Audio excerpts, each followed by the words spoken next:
Hey everyone, how's it going? And on today's episode, we are going to be talking about learning how to play guitar in 2022.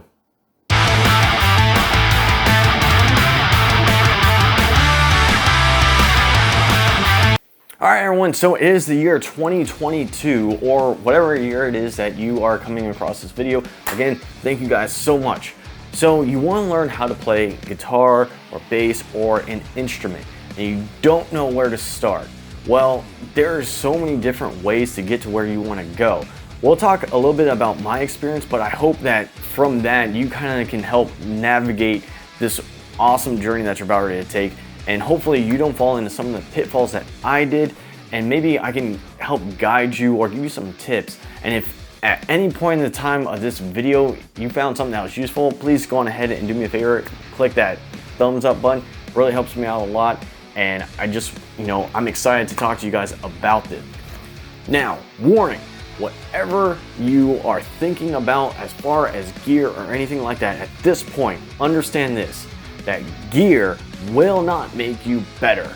It may change the sound of what you're playing, but it's not going to make you better. Okay, so let's just right now understand that gear does not equal skills, flat out. All right, now that we've gotten that warning out of the way, let's talk about gear. Gear is critical because without it, you can't play. So there are, I would say, two major areas that we're going to cover. We're going to talk about the instrument itself and how we're going to make that sound.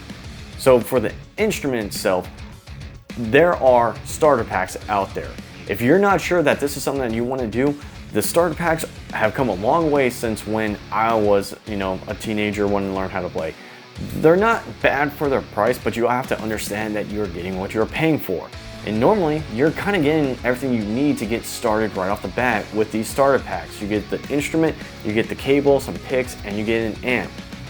The thing that's going to make the sound of your instrument. It may have a couple of different, tones to it, like a clean channel and what we call a distortion channel, where it kind of gives it, that hard rock or metal vibe or sound.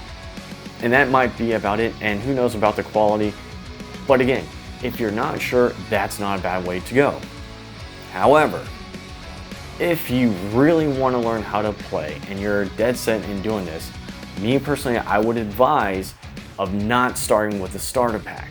And the reason being is this, that even though you get everything you need to get started, if you are already kind of messing with it and you kind of know what you want to do and you are like head in all the way for this thing, then by all means look at some of the other gear that is out there.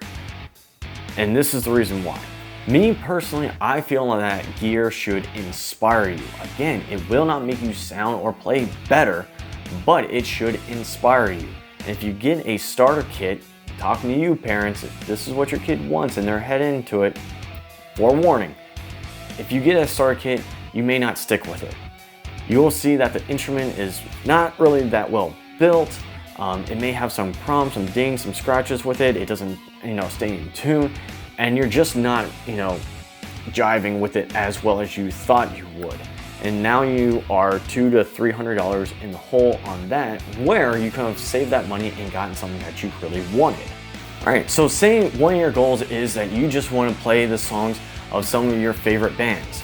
Well, we live in a day and age where we are very fortunate enough that a lot of our guitar heroes or heroines have their own signature guitars, which is awesome. Now, some of them are going to be top of the line. It's like the exact same guitar that they play, and you're looking at probably like a $4,000 to $5,000 guitar or roundabout part. And a lot of us don't have that money, and that's a lot, and I mean a lot of money on just an instrument. But a lot of artists are now starting to make a consumer priced signature guitar, which is awesome. I have a few of them, and that's something that I kind of drew inspiration from. I was watching Matt Heafy from Trivium talk about gear, and he mentioned on how if you want to sound like some of your favorite artists, why not look at the gear that they have? And so I did, and I was thankful enough that I actually got his signature MKH. This is the first one. I know that by now or whenever later on this year of 2022, you should have his Origin series out, and I cannot wait to get one of those white ones. But again, I have this as a reminder of why I started playing guitar. this was the first actual guitar that I really started digging into. It's not my first one, but it's the first one that actually meant a lot to me, that inspired me to keep playing. So this is the one that started it all for me. But as I said before, that is how I draw inspiration from artists. I think that it's really cool that artists nowadays are making instruments available for the consumer. They're not just top tier models anymore. They are, base level. I think I picked up my MKH at Guitar Center for right around 600 bucks. They're more expensive now because the prices of guitars and wood's just gone through the roof. I don't know, maybe it's gone down by the time that you're seeing this. But that's where I kind of started my journey, is that I wanted to get the same gear that they had and whatnot because I wanted to sound like them. However, over the months, I've gotten kind of sort of used to me just wanting to express myself and learning how to express what I wanted to make. And that is where I cannot help but just gravitate towards my Legator G6 FOD. I keep saying the guitar names because a lot of people ask me about them, what are they, and so on and so forth. So that's why. So with this guitar, I absolutely love this guitar. This is probably my favorite guitar of all time just to play on. It's something about it. It has a certain, I would say, vibe, mojo, whatever it is about it, that every time I look at it, I just want to play it. And that's where I'm getting at with gear, is that your gear should make you want to pick it up and play it.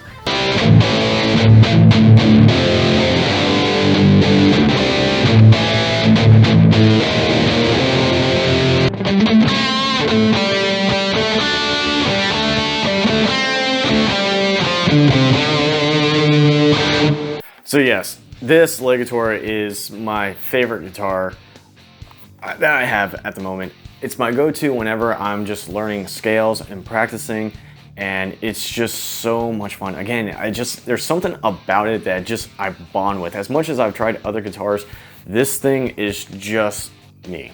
So again, find the instrument that works for you. Find the one that fits, feels awesome, and just go with it.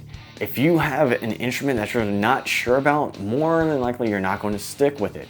So experiment, try some different shapes, try different styles, different strings, different tunings, but find whatever it is that works for you, that is going to make you want to be able to practice, put in the time and put in the effort, and just have fun with it. Okay, so now that we got done talking about the guitar, let's go ahead and talk about the type of sound that you want to make. There are, I would say, two main type of amps that are out there. You have digital amps or plugins, and then you got, I will just call them physical amps, ones that you can actually touch and hold in your hand. Let me explain the difference real quick. All right, so amp sims. What are they? How do they work? Is it even worth it? I have made a video, and I'll put it in the cards somewhere up here, on how they work. So how does it work? Well, it's simple.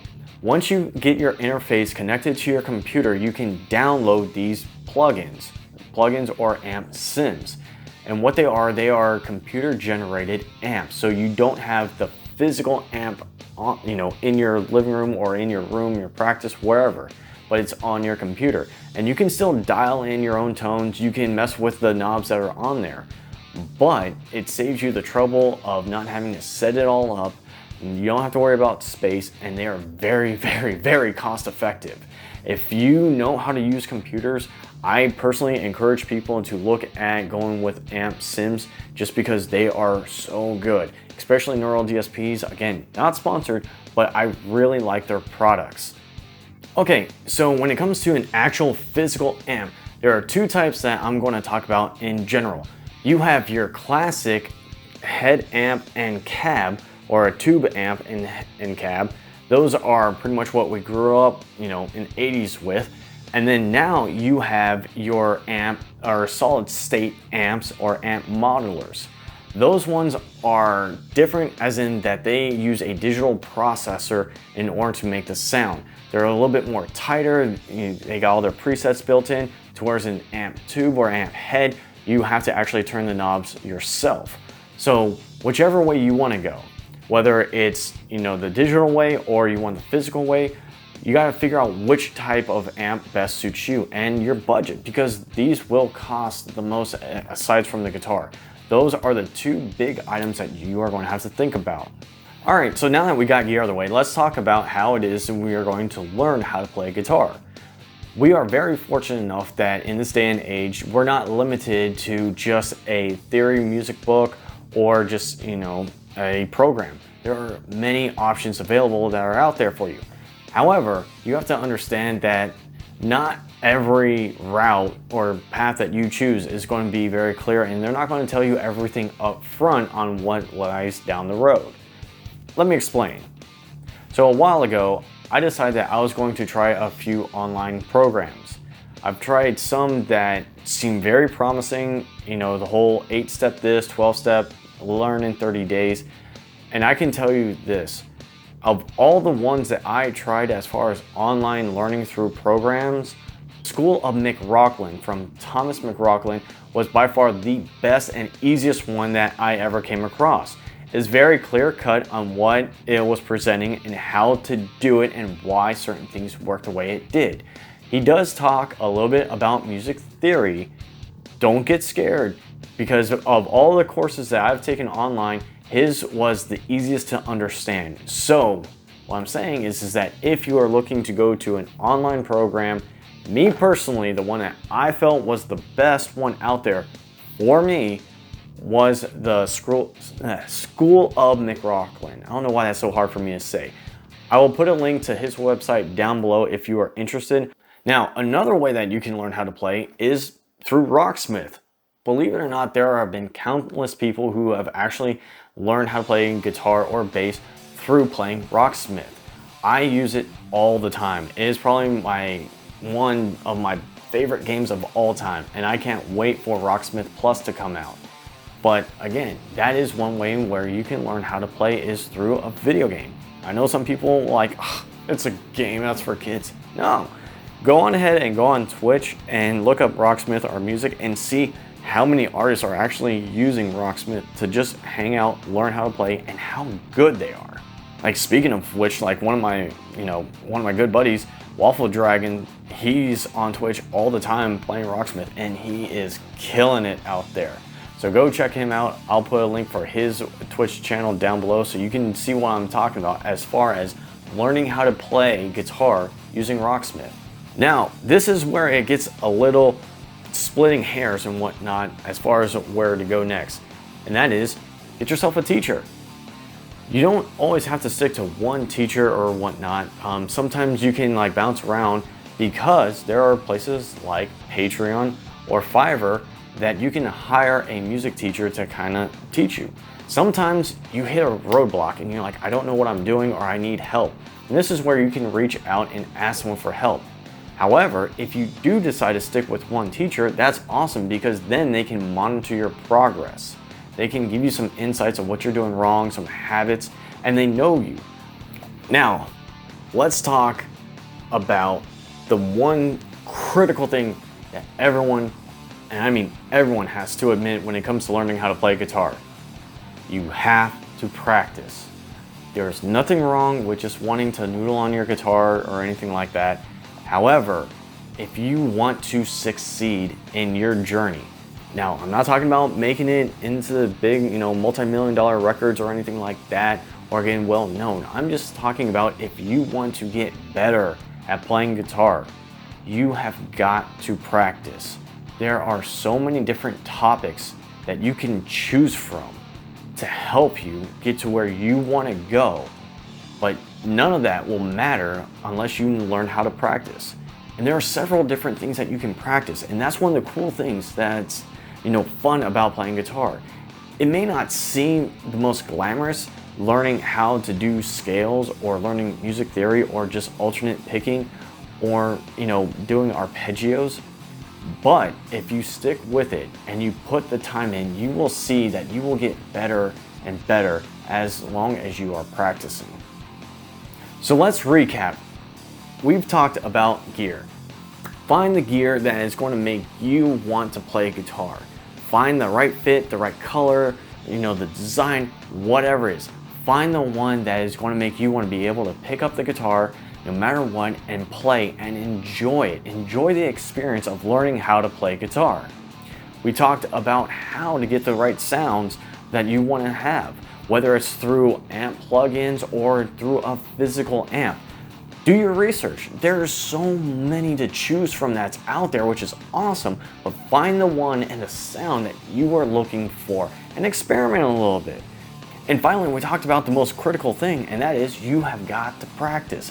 Whether it's through a teacher, whether it's through a program, you gotta stick with it. Now, it's okay to put it down for a little bit and take a break, but again, you will only get better by actually practicing. Like I mentioned earlier before about the gear, the tone and the sound doesn't come from the gear and the courses. It comes from you. It comes from you being able to put in the time and through your mastery of the instrument that you'll be able to play. So with that, I hope that these were some helpful tips, pointers, I don't know, maybe just an awesome way to break the ice and think about playing guitar. And I really hope that you enjoyed the video. But again, I hope that you enjoyed this video. At any point you had like a bright light bulb idea or anything like that, or you found something that was helpful or meant something to you and you click the thumbs up button, I'd greatly appreciate it. If you have any questions, concerns about anything, please hit me up in the comments down below. I'm always there talking to you guys as much as I can. And it's 2022. Let's see what you can do for the next year. Until then, I will see you guys next time.